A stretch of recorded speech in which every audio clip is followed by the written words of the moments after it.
Hello, everyone, and welcome to another Maine SBDC webinar.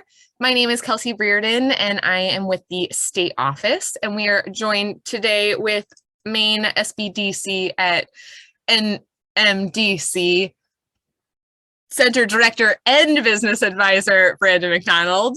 I did the whole thing. I didn't even read it this time. And so we're going to be going over cybersecurity for your small business today. It's a super important topic, very timely with the state of the world in general. And it's great that you're being proactive for your small business.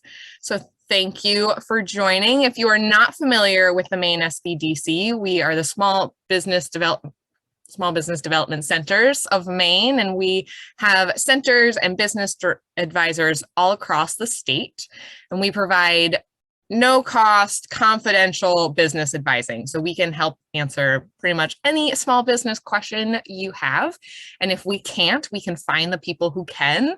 So if you are not already set up with a business advisor, you should definitely do that. I'll be sending out a follow-up email afterwards that will include the slides as well as a link to the recording. And we'll have a link to sign up for advising in there, as well as all of our contact information. So you don't have to go searching for it. Please feel free to use the chat feature to submit any questions along the way. And if we don't answer them, we'll have time at the end to go through all of them. Otherwise, I think we're all set to get ready. So I'll pass it over to Brandon. Thank you, Kelsey. Welcome to the Defending Yourself Online, How to Manage and Understand Small Business Cybersecurity webinar. Just before we begin, I'd like to give, first a little bit about me. I was a former IT professional. I did software development back years ago, and I went to Huston University. So a little bit of the legal stuff, right? The SBDC, we don't necessarily endorse individual products. So any products or solutions offered today, it's just going to be a reference example only. And this webinar is funded in part through a co-op agreement with the US SBA, the Small Business Administration. Our program is supported by the SBA. It's extended to the public on a non-discriminatory basis. We can't endorse products, nor can the SBA opinions or services. So again, what we're going to present today is reference examples. So the legal stuff out of the way. So today's goals, we're going to examine and identify spoofs, so emails or websites that aren't as what they claim they are. Learn how to verify the legitimacy of an organization or a caller. Gain some basic cybersecurity literacy skills to prevent the simple cybersecurity threats. And I have a special one at the end that's new to this series, how to understand if your accounts have been compromised. So we'll go through a little bit about that at the end. So beginning with spoofing. So spoofing is the idea of something being what it's not. An email, a website, it appears to be something, but it really is fake. It's more dangerous than ever because we're all remote working at this point. We don't have that face-to-face contact. They're easy to fall for, but they're simple to spot. Usually what they do is they'll have a call to action of asking you to get some kind of untraceable currency, like Bitcoins, cryptocurrency, or gift cards, things you can't really process a refund on or really have any legal action to get back. When it comes to Microsoft, the IRS, any kind of social service or government office, your bank, unless you've contacted them first, they're not going to contact you upfront and ask you for personal identification, especially via phone. You're normally not going to get the IRS calling you and asking you for your social security number unless you're getting a call back from someone that you've already contacted. So when in doubt, usually it's a better idea to just verify who's calling. So we begin at the top. We talk about spoofing emails, right? Usually there's what I like to think are the dead giveaways. So that's going to be a fake email. Usually number one is a fake email. If you have a domain that's in the, for example, the SBDC system, mainesbdc.org, it's not going to show up as a Gmail or a Yahoo or Hotmail account, especially one like this, executive director 811 at gmail.com, obviously a fake email. Sometimes you can spoof or fake the real email, which then you go on to the next giveaways. This one was sent at 5:27 a.m. So I like to think that not all of us are up bright and early sending emails at 5:27. And if you are, please stop. You're making me feel really bad. But really, if something feels off about the hours, who's asking you to run tasks at 5:27 a.m.? Usually that's a giveaway that something's off, and maybe you should give them a call during whatever hours you usually communicate. Sometimes there's poor grammar involved. The unfortunate truth is a lot of these scams are outside of the state of Maine. So they're usually outside of America. And because of that, usually the individual on the other end, English is not the first language they have. So there's going to be some poor grammar associated with those emails or the communications. Then there's an off salutation, right? With people we know, Robert Clark over at Northern Maine Development Commission, you can't call him Robert. That's the first step. His name is Bob Clark. And when you see Robert Clark on there, you're like, all right, maybe that salutation's a little off.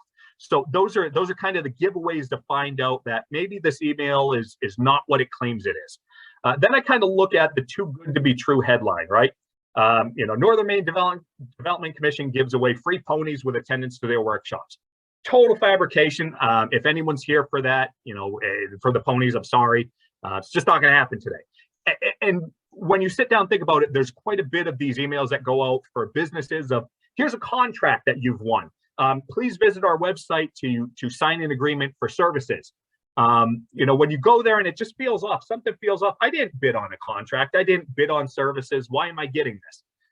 Usually, just like how the email is a dead giveaway on that emailing side, when it comes to website links, keep an eye out for very long links. It's not crazy uncommon for a link to be long, especially with someone who's a novice to website development.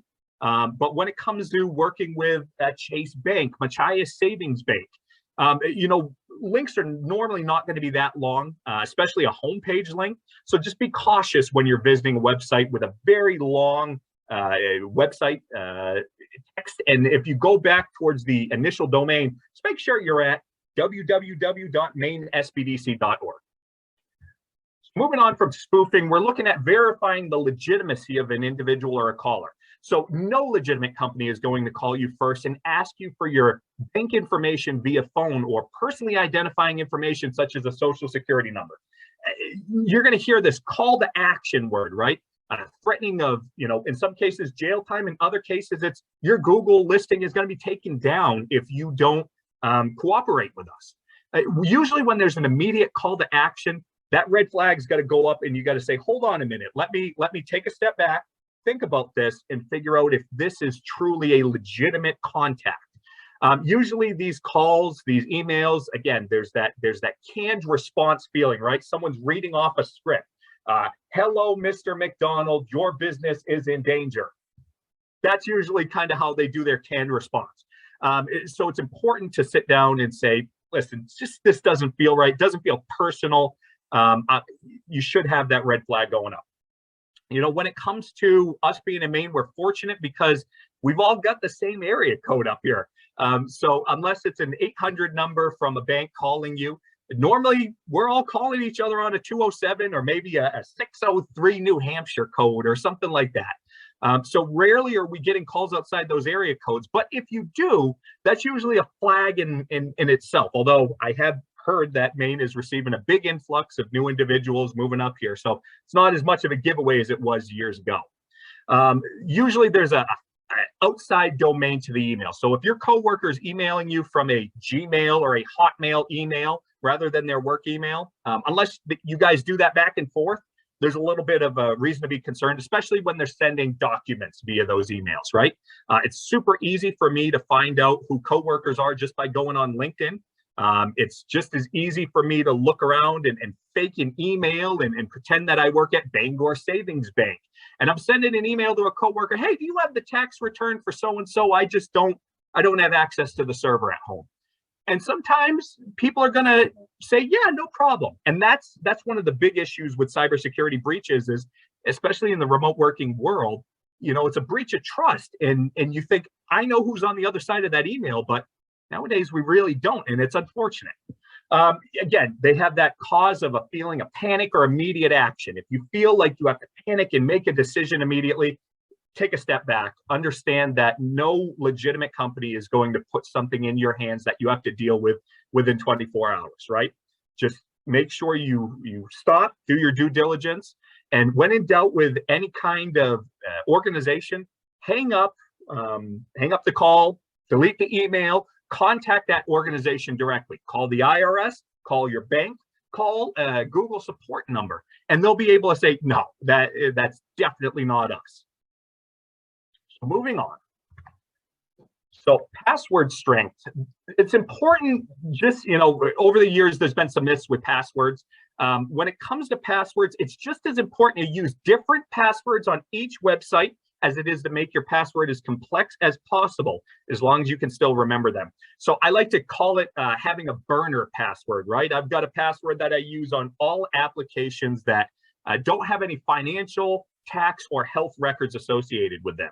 And we're not all perfect. I'm going to tell you right now, even hosting this much, I still use a similar password for most of my burner accounts, right? Things that are maybe a forum, maybe a social media, things that I don't connect a whole lot of very sensitive data to. But financial side, usually that's a much tougher password. And that's what I urge you to do, is have some kind of tough password associated with anything associated with your business. Make sure it's separate from your Facebook, your email password, because we'll talk about how breaches work at the end. Use the combination of uppercase, lowercase, special characters, numbers, what websites are already forcing you to do. I feel when I go to a website and it's like, oh, I can use the old 6-character password that I used in early 2000s with, no special characters. I'm like, that's so easy. And then it clicks. It's like, it's not safe. It's not safe to continue using A, an old password, and B, short passwords without numbers or special characters, because most breaches of passwords and cybersecurity issues happen because of automation. So a robot that's almost programmed to create breaches, to guess passwords. It guesses as many passwords as possible using basic human vocabulary. So if your password is apples, that's going to be a very easy password. Although the second you start adding on apples, hashtag @ or a combination, a string of numbers or special characters that resonates with you, something you're going to remember, then that password's a heck of a lot different for that AI system to guess. So you're a lot safer in the cybersecurity realm. Just like you wouldn't put any of your pins or anything right on your wallet, try not to store your passwords in any Word or text files on your computer. If you utilize something like TeamViewer or another remote access tool, someone's going to be able to view those passwords. Sometimes it feels like it's basic knowledge, but sometimes it's good to have the passwords, as close to you as possible. If you have to have them somewhere because of issues remembering them, I try to suggest have them written down. And if you can, it's almost redundant to put them in a safe or something like that, but keep them in a safe spot so that, there's no access from an outside party, a break-in. Don't pin it right there on your laptop, because in the event of a break-in or anything like that, someone now has all your passwords. Whenever possible, use two-factor or multi-factor authentication to ensure that you're the only person who can log into an account. So two-factor authentication is the idea of, I have something I know. Something is going to be your password, and then something you have. Something you have is going to be something that it's going to be hard for someone from afar to get a hold of. So when we think of two-factor, there's 3 major ways that we look at it. One is a text. Your bank will call you, your bank will text you and say, here's a number that you have to put onto the website to log in on top of having your password. Another way is having something called an authentication app. It's kind of just a way that it creates a string of numbers, a random string of numbers that you look on your phone and say, yep, my string of numbers is 555111. And now that's the only way you can log on top of your password. The third, which is a much tougher way, but probably the best way to prevent breaches, is a biometric-based two-factor authentication.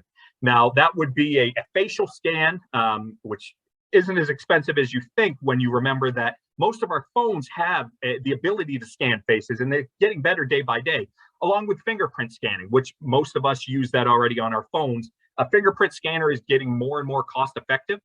You can use them to log into your computer. And again, it's probably the safest option to prevent individuals from just using your password. Again, going back to apples, having just the password apples is not safe. But if I have just the password apples, and now I need my fingerprint to log in as well, now I'm a little bit safer than just having a very easy password, because yes, you know my password, but it's going to be pretty hard for you to falsify my fingerprint.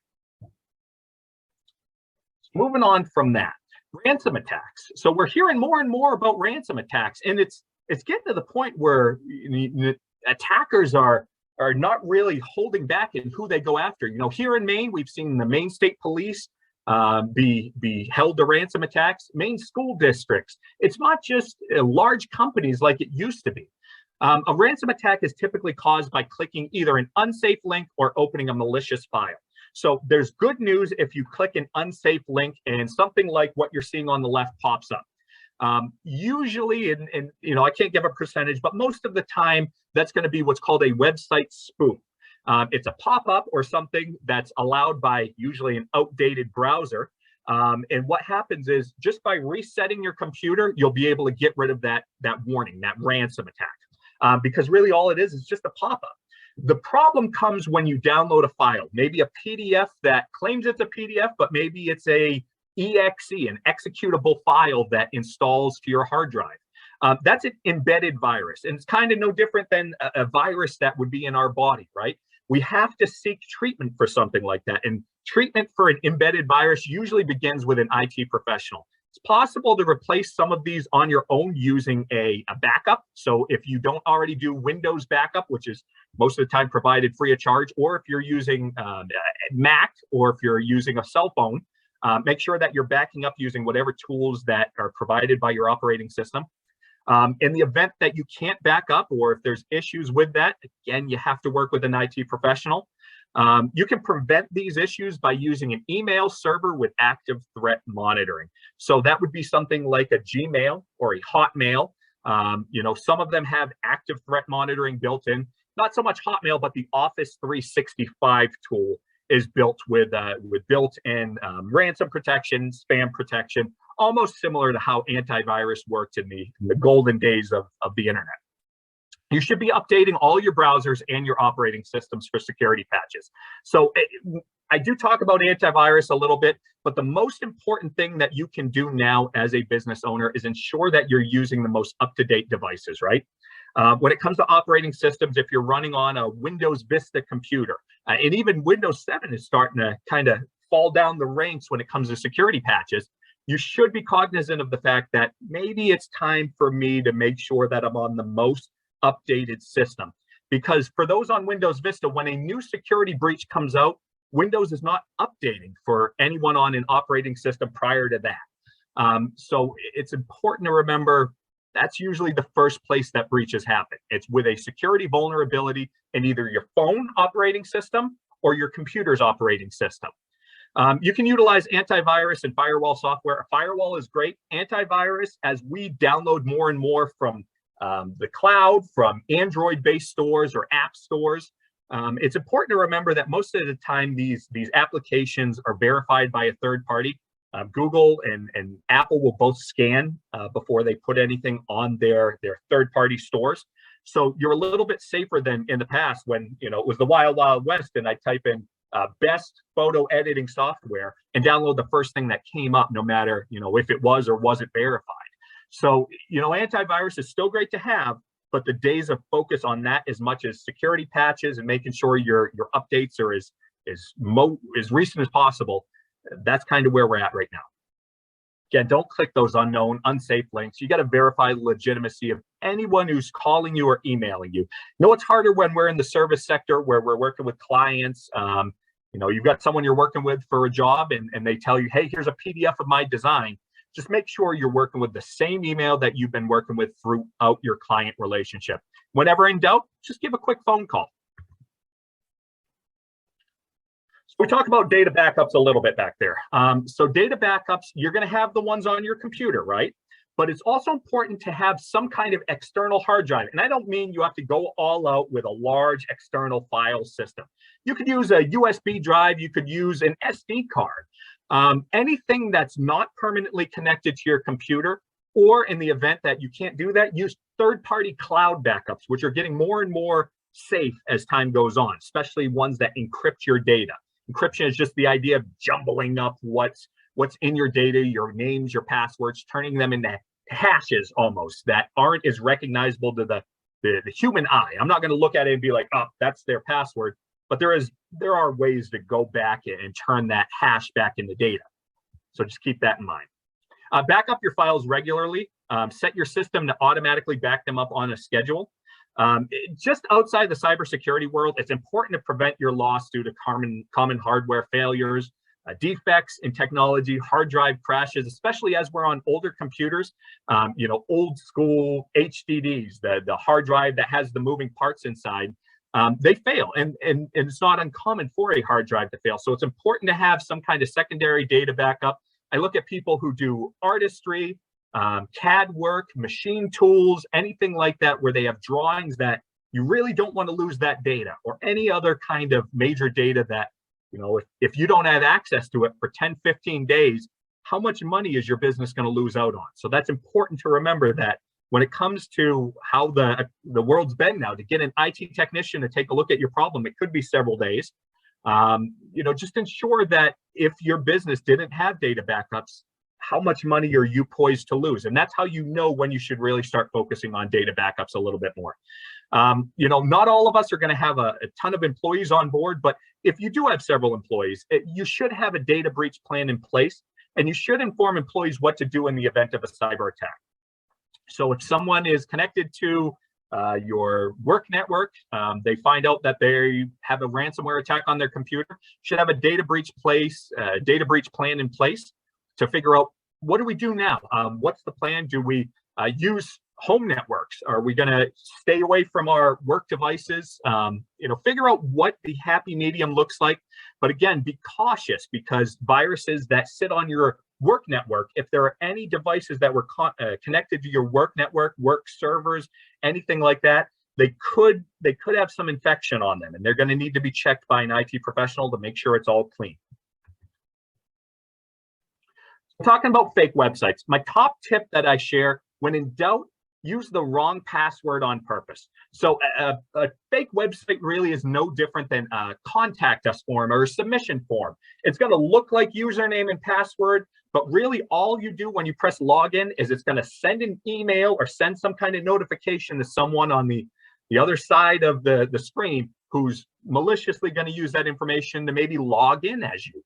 And then it'll redirect you. It'll send you back to, again, using Maine SBDC as an example, mainesbdc.org. It'll say, why did I randomly go back to the main page? It's because all you did was submit a form on a fake website, and by clicking that login, all it did was send you to the real website to do it again. So just whenever in doubt, you say, something feels off, use the fake password. If it logs you in or resets, make sure that you understand that was a fake website. So always check that link in the top. Never use that two-factor authentication code that you're working on any website other than the one it's generated for. It's an important one. So if you ever asked via email by someone you don't know, yes, I'll need your two-factor authentication code to open this up, that's normally a red flag. Never let someone you don't trust visit websites or other sensitive locations on your computer without you monitoring them. This is a lot bigger with us parents who are working with our kids, being around with remote work. Just make sure that no one's taking your devices and looking on YouTube at Peppa Pig, but they see a link and they click it, and next thing you know, they're downloading things to your phone that aren't from an app store or the Google Play Store, right? So it's just important to remember that, if you're going to let someone use a device you use for work, even if it's your home device that you use for remote working, just be cognizant of the fact that anyone can pick up any of these by using websites and downloading without realizing where that file's coming from. You should never be using TeamViewer, GoToAssist, or other remote viewing software with someone you don't trust. I use the kind of caution there of most IT professionals are now using remote software. So if Northern Business Products is going to be connecting to your computer using remote software, no problem with that, as long as you called them or stopped by their office and talked to them. But it's different when someone solicits you and says, hey, I'm from Microsoft. I noticed that your security updates weren't where we want to see them. Just let me on your computer, no charge. I'll be able to fix that for you. Well, they came to you and you haven't verified their legitimacy. So just make sure that you have that red flag up in your head and say, I'll give you a call back. You'll find the Microsoft number right on Microsoft's website. My expectation is they're going to say, what are you talking about? Absolutely not. That is completely illegitimate. So moving on to some other information. So don't do much download, or if you don't do much downloading, or if you use a smartphone for most of your work, as we talked about it before, an antivirus is not as important as internet browser and operating system updates. That's not to discount an antivirus, but the days of file scanning as religiously as you might have in the 2000s, that's kind of gone at this point. A lot of our phones and any other real smart devices are doing that automatically for us. Especially when we're getting things from a third-party store like the Google Play or the App Store, a trusted provider of cloud or digital applications. Check to see if you already get some protection for free, right? Your browser might have some built-in options, whether it's for ad blocking, for pop-up blocking, for scam blocking. Sometimes you might go on Google Chrome and you'll go to a website and it warns you. It says, this is not a safe site. Are you sure you want to continue? That's usually the first line of defense, although rarely I've seen that be a false positive, right?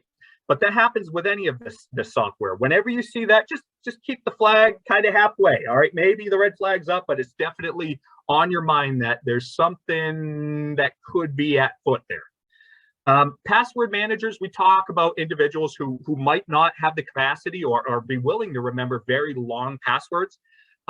There's really, not a whole lot wrong with going the password manager route as long as you're well secured with two-factor authentication and you use something widely adopted. Again, we can't really give examples in this, but I've seen organizations like Norton, Google, and Microsoft. All three of them have been coming out with their own version of password managers, a trusted name in security or computing for the past couple of decades at this point. So just ensure that there's a good level of encryption and that password manager has good feedback. There's not a whole lot wrong with using one as long as, again, you have something a password, and something you have, a fingerprint or a security code to log into that password manager. If it's just a simple password to get a list of all your passwords, I try to shy away from something like that. When in doubt, you'll try a website that we'll talk about in a moment. And storing sensitive data, and you're still a small business, you're not ready for moving to a full house, in-house IT staff, consider cloud-hosted storage before you hire in-house staff. If you're dealing with tax returns, potentially anything that could violate HIPAA, any health records, any kind of personally identifiable information with clients, including, in the event you have to take down payment information. I try to use cloud options whenever possible, especially ones that secure data using some kind of encryption. It's a heck of a lot better than storing it on your computer if you believe for whatever reason you could be a target of cyber attacks. Again, we go back to the idea of, the most common cyber attacks are actually happening on medium to small businesses. What's happening is large corporations, they have a cybersecurity staff in-house. They have IT staff and cybersecurity staff that warn them about imminent impacts or breaches. The small business, the regular small business doesn't. And the unfortunate part about that is you become a much larger target whenever the big guys are no longer targets. So just keep that in mind when it comes to doing diligence with the data that you have. If you're just storing pieces of your art or you go back to CAD files, drawings, things like that, it's great to have backups, but you don't have to secure that as much as you would with tax returns and medical records. A couple of resources that we're going to talk about. So the SANS Institute, they have free cybersecurity resources, training programs, webinars, similar to what we're talking about here, except a little bit more specialized. So if you're wondering about how do I prevent a back-end attack, a back-end being through my website, through my corporate server, through where I store my files, how can I prevent that from happening? The SANS Institute's great, sans.org /free. CNET, so I use CNET, and for anyone who's ever used CNET, you're probably feeling the age at this point. So CNET was big in the late 90s, and it stuck around through the 2000s, and it's still around now. I like them because they're a relatively unbiased scale of antivirus, anti-malware, and VPNs, that virtual private network, which is a conversation for itself. CNET is just cnet.com. I will give you guys a heads up. CNET does get a kickback, affiliate payment or whatever on anything that you look at through them. So just keep that in mind. There is obviously some bias to it, but at the same time, they've been around for decades. They're usually pretty solid when they do reviews. And then there's the FCC. So the FCC, if you're not familiar at this point, they're a government agency. They offer some tips to alleviate cybersecurity concerns, but they also offer a tip line. So if you feel like a IRS office or a government office is fraudulently portraying itself, then you're able to utilize the FCC's tip line to report that. I just also encourage you, local banks, Machias Savings, Katahdin Trust, any local banks, Bangor Savings Bank, they love hearing when someone spotted some kind of spoofing email, a fake email, and they report it to that bank.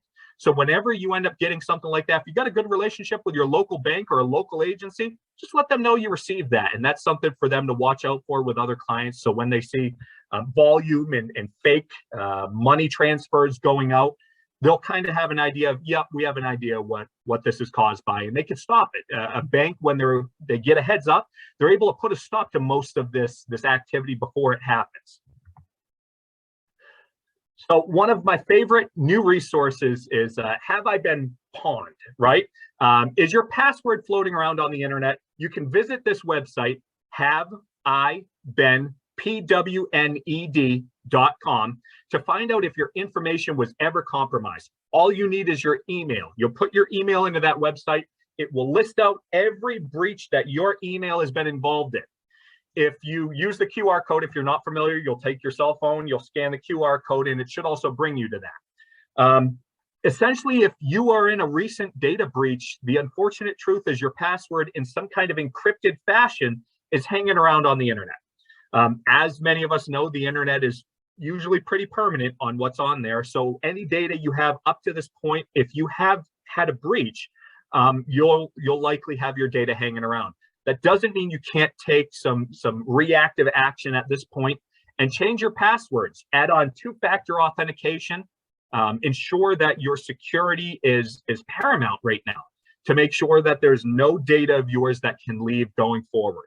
I just love using this website because it tells me this was breached October of last year. I know to change that password at this point. So again, one of my favorite resources to find out maybe it's time to change our information going forward. At this point, my email is right there. If you'd like to contact me about anything you wouldn't be comfortable sharing in the chat, if you have a longer cybersecurity question, feel free to get in contact with me. But if you'd like to get in contact with your local SBDC advisor and you're interested in free confidential advising, you can get connected to us at Maine SBDC.org. You'll click on the little request advising button in the top corner. And somebody will get back to you from your local area, and you'll have some support, whether it's cybersecurity, marketing, or any other various aspects of business. We're here to help. So again, at this point, we're at the end of the webinar. I appreciate you guys coming out and taking some time on this otherwise beautiful day. We're open to questions that you have. Feel free to leave them in the chat. We're going to try to answer as many as we can. And again, you have my email if you'd like to get in contact with me about anything else. So thank you guys.